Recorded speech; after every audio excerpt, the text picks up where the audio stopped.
नमस्कार, this is Manisha and I welcome you to my YouTube channel Commerce School. और देखिए आज की इस वीडियो में हमारा टॉपिक है डेप्रिसिएशन। वैसे तो इससे पहले आपका जो BRS था ना, बैंक रिकंसिलिएशन स्टेटमेंट, वह मुझे कराना था, लेकिन बच्चों का कमेंट था कि वह इतना इंपॉर्टेंट नहीं है और थोड़ा टॉपिक भी बड़ा है, तो इसलिए आप पहले डेप्रिसिएशन करा दीजिए। ठीक है, तो पहले हम वही टॉपिक कर लेते हैं जो ज़्यादा इंपॉर्टेंट है, जहाँ से ज़्यादा चांसेज है क्वेश्चन आने के।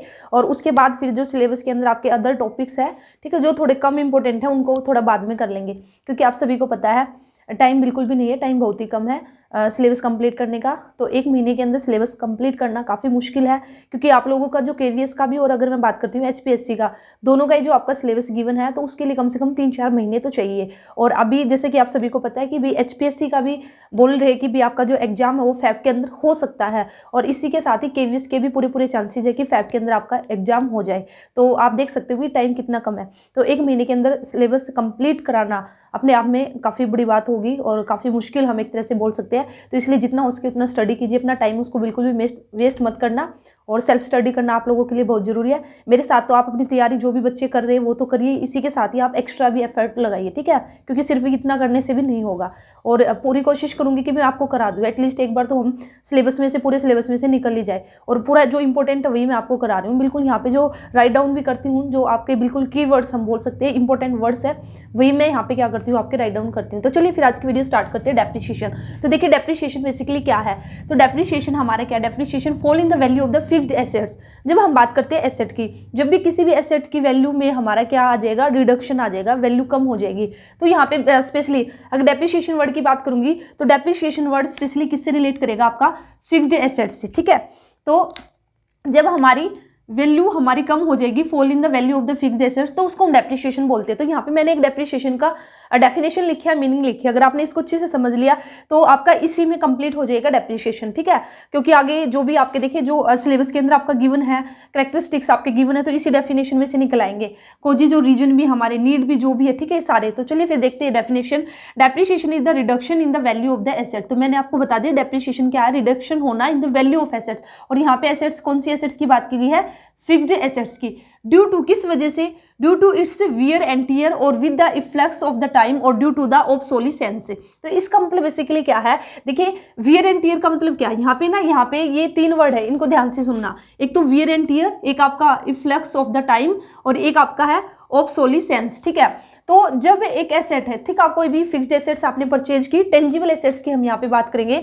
डेप्रिसिएशन टेंजिबल एसेट्स के लिए बेसिकली आपका यूज होगा, जिसको हम देख सकते हैं, छू सकते हैं। ठीक है, तो जब भी हमने कोई भी एसेट, हमने जैसे मैंने एक मशीनरी है, मशीनरी को परचेज किया, तो ऐसा तो नहीं है ना आज मैंने इसको 5 लाख में परचेज किया है तो वो अगले साल भी या उससे अगले साल भी 4-5 साल तक मैं उसको यूज करूंगी, तो उसकी जो वैल्यू है वो 5 लाख ही रहेगी, नहीं ना, उसकी वैल्यू आपकी डिक्लाइन हो जाएगी। वैल्यू है जो एसेट की वो आपकी रिड्यूस हो जाएगी, वैल्यू जो है आपकी डिक्लाइन हो जाएगी। तो वो किस वजह से हुई है, due to wear and tear. Wear and tear का मतलब क्या कि भी नॉर्मली हमने क्या किया, उस मशीन का यूज किया, यूज करने से भी वो थोड़ी बहुत घिसी पिटी होगी, ठीक है, तो उसको यूज करने से, उससे घिसने से एक तरह से हम बोल सकते हैं। तो जो हमने उसको यूज किया, and with the efflux of the time, इसका मतलब हम बोल सकते हैं with the passage of the time. तो जैसे जैसे टाइम हमारा बीतता है, with the passage of time, ठीक है, तो जैसे जैसे हमारा टाइम जाएगा तो जो भी हम कोई भी चीज़ हमारे पास है तो उसकी जो वैल्यू है वो कम हो जाएगी। ठीक है, चाहे मैंने आज एक न्यू गाड़ी हमने खरीदी है, अगर मैं उसको 1 महीने के बाद बेचना चाहूँगी तो मेरी वो उसी प्राइस में नहीं जाएगी, क्योंकि जैसे जैसे टाइम हमारा गया 1 महीने के बाद उसकी वैल्यू है वो अपने आप ही क्या हो जाएगी, कम हो जाएगी। और due to the obsolescence, obsolescence का मतलब क्या है, आउटडेटेड। ठीक है, आउटडेटेड मीन्स आपकी चलन से बाहर हो चुकी है। कैसे, यहाँ पे देखिए मैंने मीनिंग लिखा है, इससे और अच्छे से समझ में आ जाएगा। Obsolescence means it is a better and the if a better and the cost effective machine becomes available, old machine may have to be discarded even though it is capable of being used। तो इसने क्या बोला कि अगर हमारे पास पहले से ही एक मशीन थी, ठीक है, लेकिन अभी मुझे क्या हुआ, एक दूसरी मशीन मुझे मिल रही है जो कि बेटर है, जो अब जो मशीन है उससे ज़्यादा बेटर है और कॉस्ट इफेक्टिव है। ठीक है, तो इसलिए मैं क्या करूंगी, जो मेरी ओल्ड मशीन है ना उसको तो मैं डिस्कार्ड कर दूंगी, even though it is being capable being used. देखिए जो मेरे पास ओल्ड मशीन है ना उसको मैं अभी भी यूज तो कर सकती हूँ, ऐसा नहीं है कि भी वो मुझे बिल्कुल भी प्रोडक्शन नहीं देगी। ठीक है, तो उसको यूज मैं अभी भी कर सकती हूँ, लेकिन उसके कंपैरिजन में अभी फिलहाल मेरे पास क्या है, एक उससे भी बेटर और कॉस्ट इफेक्टिव मशीन आ चुकी है। तो इसलिए मैं प्रेफरेंस किसको दूंगी कि भाई जो मेरी अब न्यू मशीन आई है उसको मैं लेके आऊंगी और ओल्ड मशीन को डिस्कार्ड कर दूंगी। तो ये इसी को हम बेसिकली क्या करते हैं, ऑब्सोलिसेंट, मींस आपका आउटडेटेड हो चुका है, ये फैशन से बाहर हो चुका है, चलन से बाहर हो चुका है, न्यू टेक्नोलॉजी आ चुकी है, इनोवेशन आपका हो चुका है। तो ऑब्सोलिशन आपका किस वजह से होगा, इनोवेशन और न्यू टेक्नोलॉजी, ठीक है। तो इन सब की वजह से हमारा ये एक तरह से बेसिकली हमारे रीजन्स है जिनकी वजह से हमारी जो वैल्यू ऑफ एसेट्स है वो हमारी क्या हो जाती है, डिक्लाइन हमारी हो जाएगी, ठीक है। तो ये था इसके अंदर हम मीनिंग हम बोल सकते हैं इसको। अब अगर हम बात करते हैं फीचर्स की, ठीक है, यहीं पे मैं आपको बता देती हूँ फीचर्स की। अगर हम बात करेंगे तो देखिए फीचर्स हमारे क्या क्या आ जाएंगे। तो फर्स्ट तो ये आ जाएगा, it is an decline in the value of book value of an assets. Depreciation का मतलब क्या है, जो बुक वैल्यू है एक एसेट्स की वो आपकी क्या हो जाएगी, बेसिकली कम हो जाएगी। देखिए मैंने यहाँ पे ना राइट डाउन नहीं किया, मैं वैसे ही आपको बता दूंगी, ठीक है। तो आपका दूसरा फीचर्स यही आ जाएगा, एक तो यही आ जाएगा fall in the value of assets, फिर आ जाएगा with the flux of the time, एक फीचर्स हमारा हो जाएगा वियर एंड टियर, एक हमारा ऑब्सोलिसेंस। तो कहीं ना कहीं जो मीनिंग है ना उसी में से हम क्या निकाल सकते हैं, जो फीचर्स वगैरह कैरेक्टरिस्टिक्स है, नेचर्स, वो हम निकाल सकते हैं। तो इसी के साथ ही नेक्स्ट मैंने जो पॉइंट लिखा है, depreciation is the process of allocating the cost of assets over it's expected useful life. तो डेप्रिसिएशन हमारी एक प्रोसेस है, हम क्या करते हैं, जो एक एसेट्स है उसकी कॉस्ट है ना, हम उसको उसकी जो भी एक्सपेक्टेड यूजफुल लाइफ है उस यूजफुल लाइफ में जो उस एसेट की कॉस्ट है उसको क्या करते हैं, एलोकेट करते हैं। तो डेप्रिसिएशन हमारा ये करता है, ठीक है। It is a non cash expenses. तो नॉन कैश हमारे क्या, देखिए डेप्रिसिएशन अगर हम चार्ज करते हैं एक मशीन के ऊपर, किसी भी कोई भी फिक्स्ड एसेट्स है, अगर हम उस पर डेप्रिसिएशन चार्ज करेंगे तो क्या हम वहाँ पे पैसे देते हैं, क्या हमारी जेब से पैसा निकल के जाता, नहीं ना। तो इसलिए हम इसको क्या बोलते हैं, नॉन कैश। भाई यहाँ पे कैश हमारा बिल्कुल नहीं गया, ये तो हम ऐसे सपोज करके चलते हैं कि भाई मैंने एक मशीन है, ठीक है, एक मशीन है वो 5 लाख रुपए की खरीद ली, अभी हम इसको यूज करेंगे तो मैं ये लगा के चली कि भाई हर साल 5000 की इसकी वैल्यू डाउन हो जाएगी। तो इसको हमने एक तरह से जैसे डेप्रिसिएशन बोल दिया। तो पहले साल हमने 5000 रुपये डेप्रिसिएशन के निकाल दिए एक्सपेंसेस, फिर दूसरे साल फिर हमने 5000। तो क्या ये 5000 हमने किसी को दिए हैं, क्या हमने कैश में पेमेंट की है, नहीं ना। तो इसलिए हम बोलते हैं डेप्रिसिएशन क्या है, एक नॉन कैश आपका एक्सपेंस है। It is based on the cost not the market value. तो जो डेप्रिसिएशन हम कैलकुलेट करेंगे, जो हमारा कॉस्ट रहेगा, ठीक है, जो हमारी कॉस्ट रहेगी, जो ओरिजिनल कॉस्ट रहेगी जिसमें हमने परचेज किया है, तो उस पर बेस्ड रहेगा हमारा डेप्रिसिएशन। मार्केट वैल्यू पे कोई फर्क नहीं पड़ेगा, चाहे मार्केट वैल्यू उसकी कितनी भी हो। तो ये आपके इंपॉर्टेंट पॉइंट थे। अब जो हमारी टर्म्स गिवन है, डेप्रिसिएशन, अमोर्टाइजेशन और डिप्लीशन, ठीक है। तो अब ये टर्म देखिए, इसमें थोड़ा सा इन क्या डिफरेंस है, ठीक है। हम सिर्फ हर एक एसेट के लिए, ठीक है, चाहे जैसे इंटेंजिबल एसेट्स है, कुछ हमारे नेचुरल रिसोर्सेज है, उनके लिए हम डेप्रिसिएशन वर्ड यूज नहीं कर सकते। तो डेप्रिसिएशन की अगर मैं बात करती हूँ तो डेप्रिसिएशन हमारा किसके लिए यूज होगा, जो हमारी टेंजिबल फिक्स्ड एसेट रहेगी तो उसके लिए। जब fall in the value of, जब भी हमारी टेंजिबल फिक्स्ड एसेट्स की वैल्यू में गिरावट आएगी तो उसको हम बोलते हैं डेप्रिसिएशन। अमोर्टाइजेशन हम किसको बोलते हैं, fall in the value of the intangible fixed assets. जो भी हमारी इनटेंजिबल फिक्स्ड एसेट्स है जिनको हम नहीं देख सकते, जैसे हमारे पेटेंट है, कॉपीराइट है, गुडविल है, ट्रेडमार्क है, और भी हमारे बहुत सारे हो जाएंगे, ठीक है, एटसेट्रा। तो ये हमारे सारी की सारी क्या है, इनटेंजिबल एसेट्स है, ठीक है। तो जब इनकी वैल्यू में हमारी गिरावट आएगी तो उसको हम बेसिकली क्या बोलते हैं, अमोर्टाइजेशन। तो अमोर्टाइजेशन बेसिकली क्या है, writing of the cost of the, ठीक है। जैसे पेटेंट है, ये एक स्पेसिफाइड पीरियड टाइम के लिए हम यूज करते हैं कि भी जैसे मुझे कॉपीराइट मिला 10 साल के लिए, तो 10 साल में 10 साल तक जो वो मुझे स्पेसिफाइड एक टाइम पीरियड मिला है, तो उस दौरान जो इसकी कॉस्ट रहेगी, ठीक है, उसको मैं क्या करूंगी, कॉपीराइट की जो कॉस्ट है उसको राइट ऑफ करूंगी। तो वही है उस बेसिकली जो हम राइट ऑफ करते हैं cost of the intangible fixed assets, तो उसके लिए जो हम वर्ड यूज करते हैं वो हम डेप्रिसिएशन वर्ड यूज नहीं करेंगे, उसके लिए हम वर्ड यूज करेंगे अमोर्टाइजेशन। तो आपको बिल्कुल इतना सा याद रखना, उसी से आपको आइडिया हो जाएगा जब भी आपका एग्जाम होगा तो जो भी क्वेश्चन आएगा। तो अगर हमारी fall in the value of intangible fixed assets है तो उसके लिए हम अमोर्टाइजेशन वर्ड यूज करेंगे, और अगर हमारी टेंजिबल फिक्स्ड एसेट्स है उसकी वैल्यू में गिरावट आई है तो उसके लिए डेप्रिसिएशन यूज करेंगे। और इसी के साथ ही fall in the value of the natural resources, ठीक है, अगर कोई भी नेचुरल रिसोर्सेज है वहाँ पे उसकी वैल्यू में अगर हमारी गिरावट हुई है उसके लिए हम वर्ड यूज करते हैं डिप्लीशन, ठीक है। डिप्लीशन वर्ड हम यूज करेंगे किसके लिए, नेचुरल रिसोर्सेज। और नेचुरल रिसोर्सेज को ही बोलते हैं wasting asset, wasting assets means कि भी ऐसी एसेट्स जिनको हम जैसे जैसे यूज करते जाएंगे तो वो वेस्ट होती चली जाएगी, ठीक है, उसकी जो वैल्यू है वो कम होती चली जाएगी। For example extraction of the natural resources, जब हम जो नेचुरल रिसोर्सेज है उसको एक्सट्रैक्ट करते हैं, जैसे माइंस है, क्वेरीज है, माइंस मीन्स जैसे खाने हैं, ठीक है, जैसे हम कोयला निकालते हैं, तो जैसे जैसे हम खानों में से कोयला निकालते जाएंगे तो जो कोयला है वो हमारा क्या है, एक नेचुरल रिसोर्सेज और वेस्टिंग एसेट है।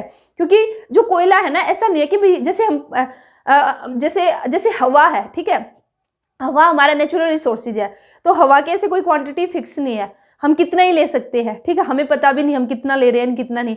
लेकिन अगर हम बात करते हैं किसकी, कोयला, तो कोयला जैसे जैसे हम निकालते हैं वो कम होता जाएगा नीचे, ठीक है, ऐसा नहीं है कि भी हम कितना ही निकाल ले, कितना ही यूज कर ले, आगे जो हमारी फ्यूचर जो हमारी जनरेशन रहेगी उनके लिए हमें कोई टेंशन ही नहीं रहेगी क्योंकि भी कितना ही इसको यूज करो, नहीं, हमें इस तरह से हमने निकालना पड़ता है कि जो हमारी जनरेशन आगे आएगी उनके लिए भी हम जो ये रिसोर्सेज है इनको बचा कर चले। तो बेसिकली जब हमें fall in the value of the natural resources या फिर वेस्टिंग एसेट्स, तो उसके लिए वर्ड यूज करेंगे हम डिप्लीशन। उम्मीद करती हूँ कि तीनों ही वर्ड अब आपको बिल्कुल अच्छे से समझ में आ चुके हैं कि डेप्रिसिएशन किसके लिए यूज होगा, अमोर्टाइजेशन किसके लिए और डिप्लीशन किसके लिए यूज होगा, ठीक है। अब हम बात करेंगे कॉजेज और रीजन ऑफ द डेप्रिसिएशन। तो देखिए मैंने ना यहाँ पे इतना नहीं, यहाँ पे मैं आप है ना बुक में एनसीईआरटी की बुक में बहुत अच्छे से गिवन है कॉजेज और रीजन, आप देख लेना। वैसे मैं भी आपको बता देती हूँ एक बार कॉजेज के अंदर हमारे क्या क्या आएगा। कॉजेज मीन्स भी क्या क्या कारण है जिसकी वजह से डेप्रिसिएशन होगा। तो फर्स्ट तो हमारा यही है, जैसे कि मैंने आपको बताया था, अगर आपने डेफिनेशन कर लिया ना तो सारा ही हो जाएगा। तो किस वजह से हमारा डेप्रिसिएशन हुआ है, वियर एंड टियर की वजह से, ठीक है। तो जैसे जैसे हमने एक लगातार जब हम यूज करेंगे वियर एंड टियर और with the passage of the time, तो ये दोनों ही कॉजेज हमारे जैसे जैसे टाइम हमारे बीतता जाएगा, जैसे जैसे हम किसी चीज को यूज करते जाएंगे तो उससे हमारा क्या होगा, डेप्रिसिएशन होगा, हमें लगाना पड़ेगा, ठीक है। तो एक कॉज तो हमारा ये हो जाएगा। सेकंड है expiration of the legal rights, ठीक है, इसमें नेक्स्ट हमारा expiration of the legal rights, जैसे पेटेंट है, कॉपीराइट है, ये इनके लिए हमें लीगल राइट्स मिलता है, जैसे 10 साल के लिए हमें मिल गया, 20 साल के लिए हमें मिल गया। तो जैसे जैसे इसकी एक्सपायरी डेट आती जाएगी तो हमारा एक तरह से हम डेप्रिसिएशन चार्ज, इसके लिए तो हम अमोर्टाइजेशन वर्ड यूज करेंगे। तो एक रीजन हमारे ये भी है क्या कि expiration of the legal rights, ठीक है। नेक्स्ट क्या था, जैसे डेफिनेशन में था हमारा ड्यू टू ऑब्सोलिसेंस, ठीक है। ऑब्सोलिसेंस का मतलब आपका बेसिकली मैंने क्या बताया था कि भाई आउट ऑफ डेट हो जाना, ठीक है। ऑब्सोलिसेंस का मीनिंग क्या था, आउट ऑफ डेट। और किस वजह से हुआ कि भाई जो इनोवेशन आए हमारे, न्यू न्यू टेक्नोलॉजी आई, इन सब की वजह से जो ओल्ड मशीन थी उसको हमें रिप्लेस करके न्यू मशीन लेना पड़े। यहाँ पे सबसे अच्छा एग्जाम्पल, बिल्कुल पुराना एग्जाम्पल भी इसको बोल सकते हैं, जैसे पहले सबके घरों में लैंडलाइन फोन थे, ठीक है, लेकिन अब किसी के घर में लैंडलाइन फोन नहीं मिलेगा। क्या जो लैंडलाइन फोन था क्या उससे काम नहीं चलता था, उससे भी तो बात हो सकती थी, लेकिन उसकी जगह जो अब ये मोबाइल फोन आए, ठीक है, सेल फोन जो आए, तो वो हमारे क्या है, वे बेटर है और कॉस्ट इफेक्टिव है, ठीक है। तो इसलिए हमने क्या कर दिया, जो पुराने हमारे फ़ोन थे, लैंडलाइन फ़ोन थे, उनको हमने डिस्कार्ड कर दिया, तो और हमने जो न्यू टेक्नोलॉजी आई उसको हमने अडॉप्ट कर लिया। तो ऑब्सोलिसेंस भी हमारा एक कॉज हो जाएगा डेप्रिसिएशन का। अब हमारा नेक्स्ट है कॉजेज में एबनॉर्मल फैक्टर। कुछ हमारे एबनॉर्मल फैक्टर है या हम एक्सीडेंट बोल सकते हैं, ठीक है। तो एक्सीडेंट कैसे हुआ कि भाई मशीन थी, बिल्कुल अच्छी मशीन थी, लेकिन कुछ नेचुरल क्लैमिटी जैसी आई, जैसे अर्थक्वेक हमारा आ गया, आग लग गई, तो ये सब लगने की वजह से भी अब वो हमारी मशीन है वो डैमेज हो गई, रिपेयर कराने के बाद भी वो इतनी अच्छे से काम नहीं कर रही, तो कहीं ना कहीं ये भी हमारा एक कॉज हो जाएगा डेप्रिसिएशन का, ठीक है। तो इसके बाद है फिर हमारा नेक्स्ट है नीड फॉर द डेप्रिसिएशन, या फिर हम बोल सकते हैं ऑब्जेक्टिव ऑफ द डेप्रिसिएशन, ठीक है। तो नीड क्या है, हमें डेप्रिसिएशन निकालने की क्यों जरूरत पड़ती है, क्या ऑब्जेक्टिव है हमारे डेप्रिसिएशन के। तो फर्स्ट आप इसमें लिख सकते हो matching of the cost and the revenue, अगर आप, या हम बोल सकते हैं to find out the true profit और लॉस। अगर हम किसी बिजनेस का एक ट्रू प्रॉफिट और लॉस निकालना चाहते हैं तो उसके लिए जरूरी है कि हमें डेप्रिसिएशन का जो अमाउंट है उसको कैलकुलेट करना पड़ेगा। क्यों, क्योंकि डेप्रिसिएशन हमारा क्या है, चार्जेज है। इसी के साथ ही डेप्रिसिएशन हमारा क्या, डेप्रिसिएशन को हम एक्सपेंस हम यूज करते हैं चार्ज अगेंस्ट, ठीक है। जब भी हमारा कोई भी एक्सपेंसेस ऐसा भी जिसको हमें चार्ज करना ही करना है, तो उस केस में हमारा जो डेप्रिसिएशन है उससे हमारा क्या होगा, उसको एज ए एक्सपेंसेस हम यूज करके जो हमारा प्रॉफिट है ना, तभी हमारा ट्रू प्रॉफिट निकलेगा, अदरवाइज हमारा ट्रू प्रॉफिट नहीं निकलेगा। इसी के साथ ही अगर मैं बात करती हूँ टैक्स की, अगर आप एक करेक्ट टैक्स वैल्यूएशन करना चाहते हो, टैक्स का अमाउंट निकालना चाहते हो, तो उसके लिए भी डेप्रिसिएशन हमें चार्ज करना पड़ेगा। इसलिए भी हमें डेप्रिसिएशन की जरूरत पड़ी। क्यों, क्योंकि देखिए अगर जो डेप्रिसिएशन है तो डेप्रिसिएशन हमारा एक एक्सपेंसेस है। अगर हम डेप्रिसिएशन लगाएंगे तो कहीं ना कहीं हमें जो टैक्स है उसकी कम पेमेंट करनी पड़ेगी, क्योंकि हमारा जो प्रॉफिट है डेप्रिसिएशन की वजह से कम हो जाएगा, और कम हो गया तो फिर हमें टैक्स भी कम देना पड़ेगा। तो इसलिए इन सब की वजह से, ठीक है, अगर हम मैच करना चाहते हैं कॉस्ट एंड रिवेन्यू को, और इसी के साथ ही हम टैक्स को अच्छे से कैलकुलेट करना चाहते हैं, या हम बोल सकते हैं true and the fair value of the financial position है, ठीक है, उसकी एक ट्रू और फेयर पिक्चर्स अगर हमें प्रेजेंट करनी है तो हमें डेप्रिसिएशन उसको कैलकुलेट करना पड़ेगा। तो ये थे हमारे ऑब्जेक्टिव, और इसी के साथ ही अब हमारे कुछ फैक्टर है affecting the amount of depreciation, कि भी जो डेप्रिसिएशन का अमाउंट है उसको जब हम कैलकुलेट करेंगे तो कौन कौन से फैक्टर है जिनको हमें ध्यान में रखना है। तो देखिए मैं यहाँ पे आपको बता देती हूँ कि हमारे कौन कौन से फैक्टर है। तो यहाँ से आप देख लेना, 1 मिनट रुकना।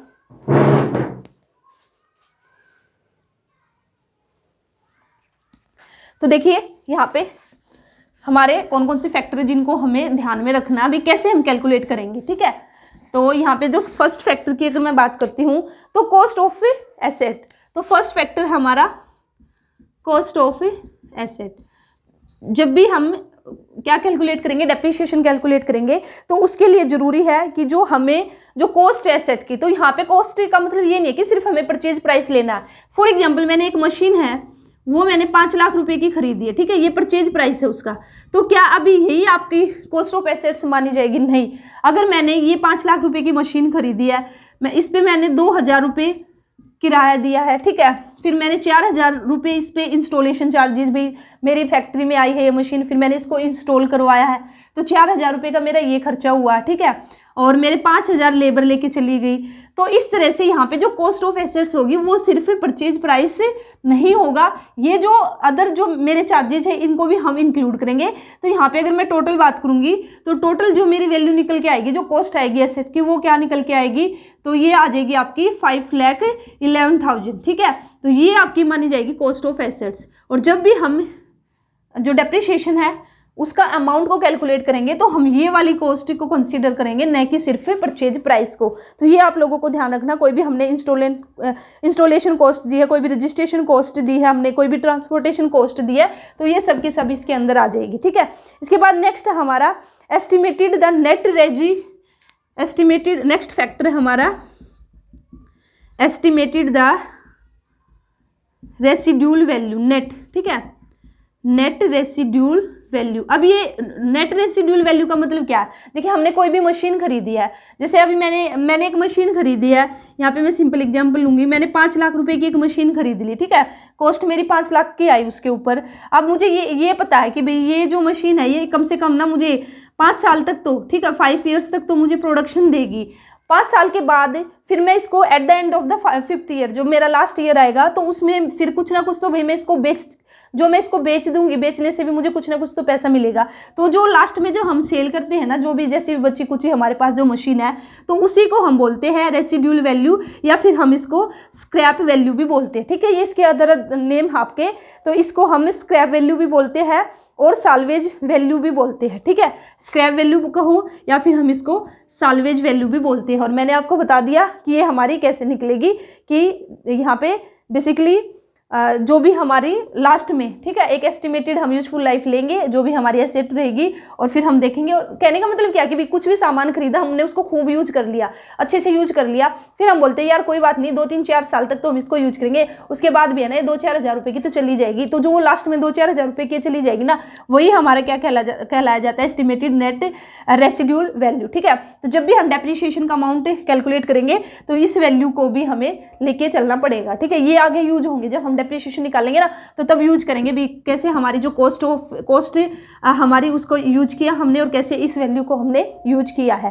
फिर इसके बाद हमारा नेक्स्ट है डेप्रिशिएबल अमाउंट, ठीक है। इसके बाद हमारा नेक्स्ट फैक्टर है डेप्रिशिएबल अमाउंट।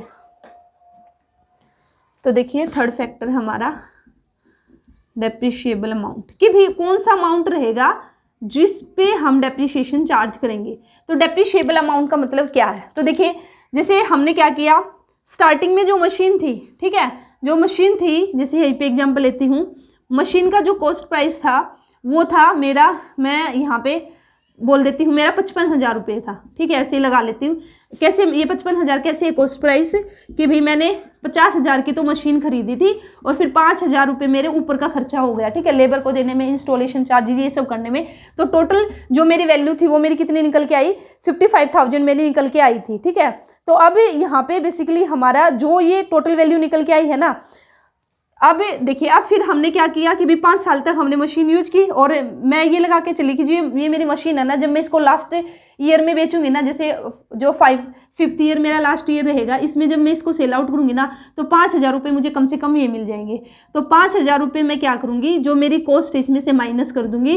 तो बेसिकली जो ये हमारी वैल्यू निकल के आई ना, ये हमारी डेप्रिशिएबल अमाउंट रहेगा, वैल्यू रहेगी, और इस पर हम क्या करेंगे, अब डेप्रिसिएशन चार्ज करेंगे। जैसे 5 साल तक हमें डेप्रिसिएशन चार्ज करना है, तो मैं अगर ऐसे चार्ज करती हूँ कि भाई हर साल हम 10-10 हज़ार चार्ज कर लेंगे या कैसे, जो भी, वो डिपेंड करेगा कि हमने जो डेप्रिसिएशन है उसका कौन सा मेथड हमने यूज किया है।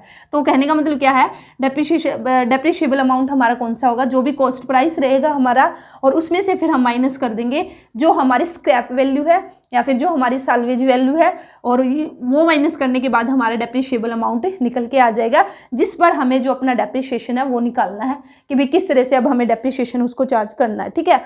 नेक्स्ट फैक्टर हमारा estimated useful life, estimated useful life. तो ये मुझे बताने की ज़रूरत नहीं है, जैसे कि मैंने बता दी कि भाई ये मशीन है, मैं सोच रही थी कि भाई कम से कम 5 साल तक तो ये चलेगी, 5 साल तक तो प्रोडक्शन देगी मुझे, ठीक है। तो यहाँ पे आपको एक बात जो ध्यान रखनी है एस्टिमेटेड यूजफुल लाइफ में, आपको उसकी फिजिकल लाइफ नहीं देखनी है, आपको उसकी प्रोडक्शन लाइफ देखनी कि भी वो, देखिए फिजिकली तो कोई मशीन हमने खरीदी है, उसका एग्जिस्टेंस रहेगा, ऐसा कोई जरूरी थोड़ी ना सिर्फ 5 साल तक रहेगा, वो हमें दिखती तो रहेगी ना कि भाई हाँ ये मशीन है, लेकिन हमें उसकी फिजिकल लाइफ नहीं लेनी, हमें लेनी है कि भाई वो कितने साल तक प्रोडक्शन करके देगी। तो हमने एस्टिमेट किया कि भाई ये मशीन है ना सिर्फ 5 साल तक ही प्रोडक्शन करके देगी, वैसे तो ये हमारे बिजनेस के अंदर 10 साल तक, 15 साल तक ये खड़ी रहेगी, लेकिन हमें प्रोडक्शन सिर्फ ये 5 साल तक ही देगी, उसके बाद ये प्रोडक्शन देना बंद कर देगी या बिल्कुल नए के बराबर देगी। तो इसलिए जो एस्टिमेटेड यूजफुल लाइफ है उसको हम 5 ईयर्स लेंगे, न कि उसकी फिजिकल लाइफ को हम काउंट करेंगे, ठीक है।